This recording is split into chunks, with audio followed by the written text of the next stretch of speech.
Terima kasih Pak Yadi yang waktunya diberikan pada saya. Assalamualaikum warahmatullahi wabarakatuh. Bapak Ibu peserta rapat koordinasi pada siang hari ini yang saya hormati, dan juga Kepala Kesbangpol Provinsi DIY yang saya hormati, juga narasumber yang lain, Pak Muklis, juga moderator Pak Cahyati yang saya hormati, serta semua peserta rapat webinar pada siang hari ini yang saya hormati pula.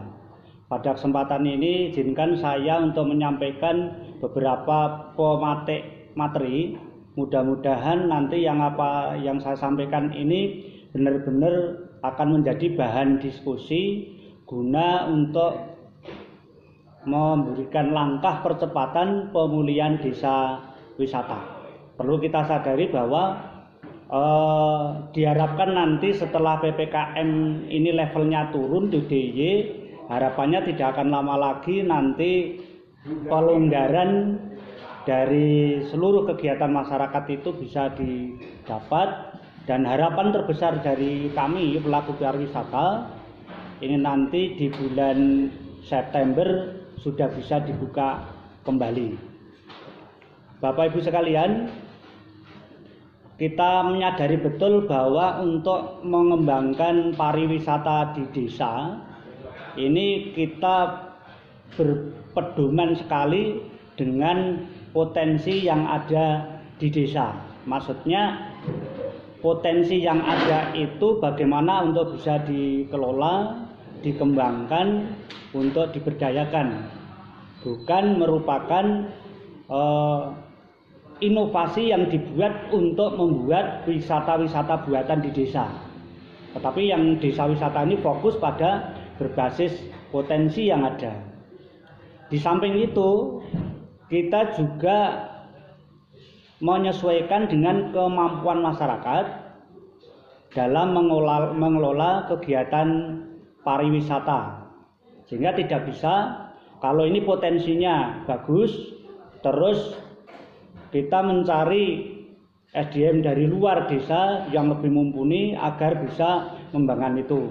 Ini yang dimaksud desa wisata tidak seperti itu, tapi benar-benar yang mengelola itu SDM yang dari desa tersebut, yang tujuannya ini untuk memberikan manfaat besar bagi masyarakat, juga menghambat perpindahan penduduk dari desa ke kota karena banyak pekerjaan di desa di bidang wisata dan juga yang lainnya, dan akhirnya akan memberikan kesejahteraan bagi masyarakat desa itu. Ini yang perlu dipahami. Nah, tetapi Bapak Ibu, kita paham betul dengan adanya pandemi yang sudah 1,5 tahun ini benar-benar memberikan dampak yang luar biasa terhadap seluruh desa wisata, khususnya di Provinsi DIY. Yang lain juga bisa kita lihat karena seluruh objek wisata khususnya di Jawa dan Bali ini sudah tutup total. Nah, walaupun kemarin sempat dibuka, ini baru 10% yang hadir untuk berwisata. Realitanya seperti itu jika dibanding tahun 2019. Nah, dampak yang terbesar yang kita rasakan adalah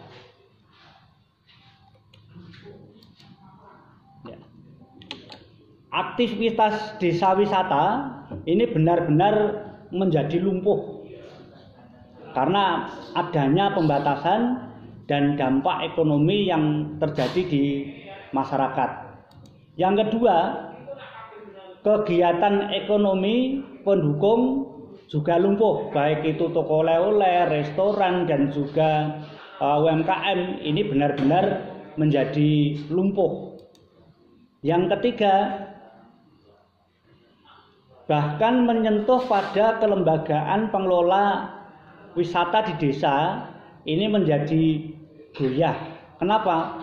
Karena pengelola itu kalau ekonominya lumpuh, otomatis semua akan bergoyah untuk banyak personil yang berpindah profesi dari tadinya berfokus pada mengelola pariwisata, baik itu objek wisata, pemandu wisata, perhotelan, dan juga toko oleh-oleh dan lainnya, ini beralih profesi dan tidak minat lagi untuk berfokus pada pariwisata. Ini realita.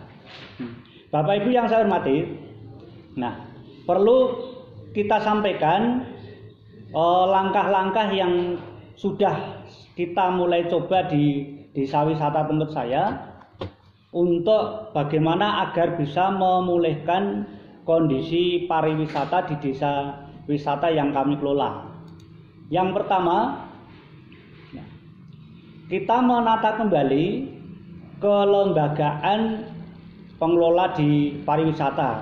Kalau di desa kami memang itu terjadi banyak objek wisata, baik itu wisata alam maupun wisata buatan dan juga destinasi-destinasi lain.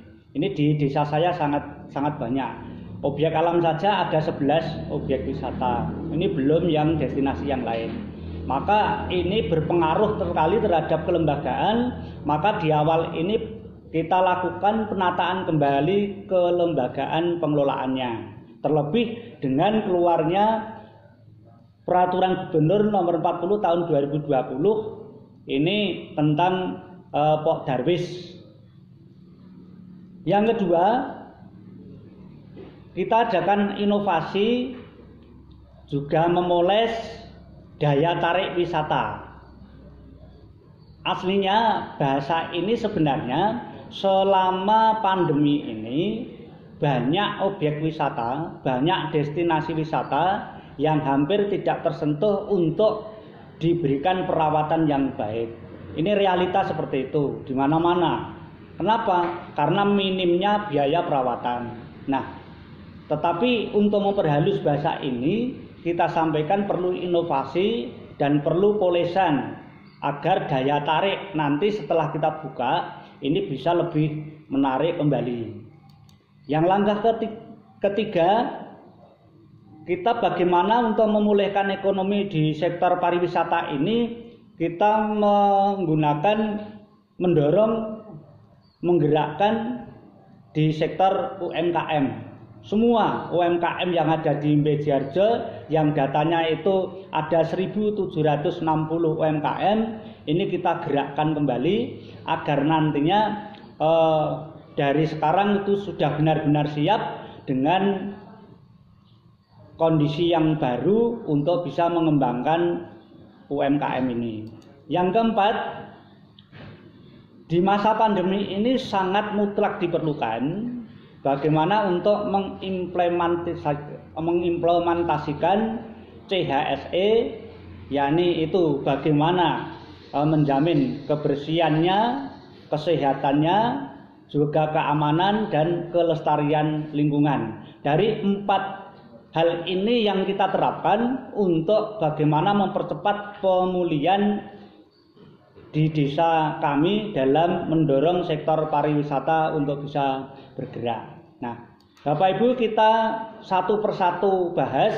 Yang pertama, untuk menata kembali kelembagaan pengelolaan, kita memang akui, kita melihat kembali potensi SDM yang ada dan yang masih bertahan untuk siap berjuang kembali di masa pandemi ini untuk mengembangkan pariwisata di desa kami. Memang ini kita akui, kita lakukan seperti itu di seluruh titik yang pengelolaan, karena di tempat saya itu ada 11 kelompok sadar wisata, maka semuanya ini kita evaluasi, terus kita lihat kembali potensi-potensi SDM yang ada di sana. Nah, setelah kita kaji dengan cermat, maka kita tata kembali SDM itu agar nanti dalam pelaksanaan untuk pemulihan ini bisa berjalan dengan baik. Yang ketiga, kita lakukan motivasi terhadap lembaga itu agar bisa bangkit kembali. Perlu kita ketahui bahwa dengan tutupnya 1,5 tahun ini akibat pandemi di sektor pariwisata, maka mengakibatkan banyak pemikiran dan juga banyak yang bisa menurunkan motivasi untuk bisa mengembangkan di sektor pariwisata. Nah,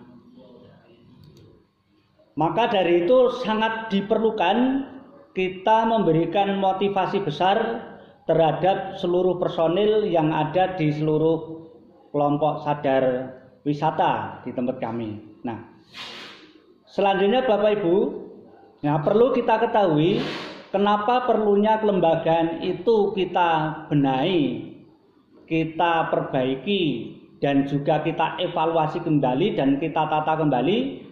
Karena di kelembagaan itu sangat banyak ketugasannya dan juga merekalah tumpuan harapan yang untuk bisa mengembangkan di sektor pariwisata. Karena mereka yang harus mampu melihat peluang, jika juga mereka yang harus membagi manfaat langsung kepada masyarakat, juga mereka yang mampu untuk memberikan motivasi kepada pelaku-pelaku yang lain, baik pemandu, sektor UMKM, oleh-oleh dan sebagainya. Ini yang juga memberikan motivasi dan juga menggerakkan di masyarakat itu juga lembaga desa wisata itu dan Pok Darwis. Nah, mereka juga mengkomunikasikan dari seluruh komponen yang ada di kelembagaan yang berkaitan di desa. Nah, dan juga diharapkan nanti dari hasil usaha-usaha anggota Pok Darwis itu nanti akan memberikan kontribusi pendapatan kepada BUMDes dan akhirnya itu akan memberikan pendapatan asli desa yang akhirnya akan memajukan di desa kami. Nah, tujuan akhirnya adalah untuk meningkatkan kesejahteraan ekonomi masyarakat di desa Bejiharjo. Nah, selanjutnya Bapak Ibu, untuk langkah yang kedua dalam rangka langkah percepatan pemulihan ekonomi melalui desa wisata, kita menerapkan inovasi dan memulai daya tarik wisata. Nah, hal ini sangat diperlukan karena saya yakin model wisata untuk di masa pandemi ini akan berubah. Yang dulu mungkin akan berbondong-bondong di tempat saya itu rata-rata satu hari 1.000 sampai 3.000 orang, yang keseluruhannya sesuai data di tahun 2019 kunjungan di Gua Pindul itu satu tahun ada 300.000 pengunjung, maka nampaknya nanti akan berubah menjadi kelompok-kelompok kecil dalam berwisata. Maka perlu inovasi. Walaupun kita akui kita menerapkan inovasi ini tidak bisa besar-besaran seperti pada waktu normal dulu karena dalam kondisi yang serba terbatas. Ini tetapi kita tetap melaksanakan inovasi ini, dan karena tempat kami itu banyak objek dan destinasi wisata, maka nanti akan kita buat agar semua itu ada link dari objek satu ke objek lainnya, sehingga apa yang dilakukan oleh wisatawan ini nanti bisa ditata sehingga tidak mempengaruhi jumlah kunjungan yang mesti dibatasi pada masa pandemi ini. Nah, yang ketiga Bapak Ibu, ya, langkah yang kami lakukan adalah kita menguatkan UMKM. Nah, menguatkan UMKM itu ada beberapa langkah yang kita lakukan. Yang pertama, kita memberikan akses permodalan kepada UMKM itu baik melalui pendanaan simpan pinjam di BUMDes Maju Mandiri maupun kita kerjasama dengan bank-bank nasional, dan juga kita kerjasama dengan Bank BPD DIY. Ini untuk memberikan akses yang lebih luas permodalannya, karena kita akui bahwa setelah terkena hempasan pandemi COVID ini, hampir sebagian besar UMKM itu ini terdampak dan modalnya itu tertekan menjadi sangat minim sekali. Yang kedua, kita lakukan pendampingan dan pelatihan kapasitas SDM ini kita kerjasama baik melalui G2R, juga melalui Dinas Koperasi dan UMKM Provinsi DIY. Kita melalui webinar-webinar kita ikuti, dan banyak hal yang kita lakukan pendampingan untuk memberikan penguatan dan juga motivasi kepada UMKM yang ada di desa kami, yang tadi sudah saya sebutkan ada sekitar 1.760 UMKM. Nah, kita tujuannya adalah untuk mendampingi perbaikan produknya agar produknya bisa berkualitas baik, terus juga mendampingi perbaikan packaging dari produk-produk UMKM. Kita juga memperluas pasar ini agar bisa terjangkau luas di seluruh Indonesia dengan menggunakan marketplace yang kami sudah memiliki sendiri, Maju Mandiri BUMDesMart. Ini nanti jika Bapak Ibu kepingin mendapatkan produk dari desa kami, cukup klik Maju Mandiri BUMDesMart. Ini dalam rangka kami untuk memberikan akses pasar yang lebih luas pada UMKM di desa kami.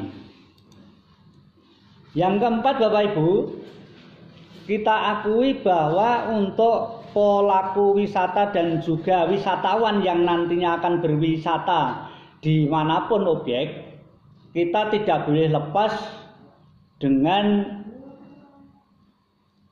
kegiatan untuk mengimplementasikan CHSE, yakni itu kebersihan, kesehatan, keselamatan, dan kelestarian lingkungan, yang program ini merupakan program yang dilakukan dan dilaksanakan dari Kementerian Desa Republik Indonesia. Nah, dalam hal ini yang perlu kita lakukan adalah agar bisa mengimplementasikan CHSE, maka kita selaku pelaku wisata harus menyusun standar operasional prosedur sesuai protokol kesehatan, menyiapkan sarana prasarana sesuai protokol kesehatan, mensimulasikan pelaksanaan protokol kesehatan, setelah itu menjalankan ketat protokol kesehatan itu kepada semua pengunjung yang hadir. Juga mengikuti pelatihan CHSE, dan setelah mengikuti pelatihan dan kesemuanya siap, kita mengajukan audit CHSE dengan mengajukan penilaian diri. Dalam hal ini nanti akan dilanjutkan dengan audit CHSE, dan setelah nanti di audit itu dilaksanakan, maka kita akan mendapatkan sertifikat CHSE dan juga iDoCare. Nah, di tempat kami itu di tahun kemarin, tahun 2020 ini sudah mendapatkan sertifikat ini dari Kementerian Pariwisata. Untuk Gua Pindul mendapatkan nilai 94, sedangkan Bejiharjo Edupak kami mendapatkan nilai 100. Sehingga di tempat kami benar-benar sudah siap untuk menjalankan CHSE ini, dan nantinya siap begitu nanti pembatasan ini dibuka, maka di tempat kami jamin siap dan tepat untuk dikunjungi dari semua wisatawan. Nah, Bapak Ibu yang saya hormati, itu yang perlu kita sampaikan. Ada 4 langkah yang kami lakukan untuk mempercepat pemulihan ekonomi melalui desa wisata, yang harapan kami nanti di bulan September ini sudah bisa dibuka kembali, dan kami sudah benar-benar siap untuk menerima pengunjung dari segala penjuru Nusantara. Nah, terima kasih atas perhatiannya. Mudah-mudahan ini menjadi pematik diskusi pada pertemuan pada pagi hari ini. Cukup sekian. Akhirul kalam. Wassalamualaikum warahmatullahi wabarakatuh.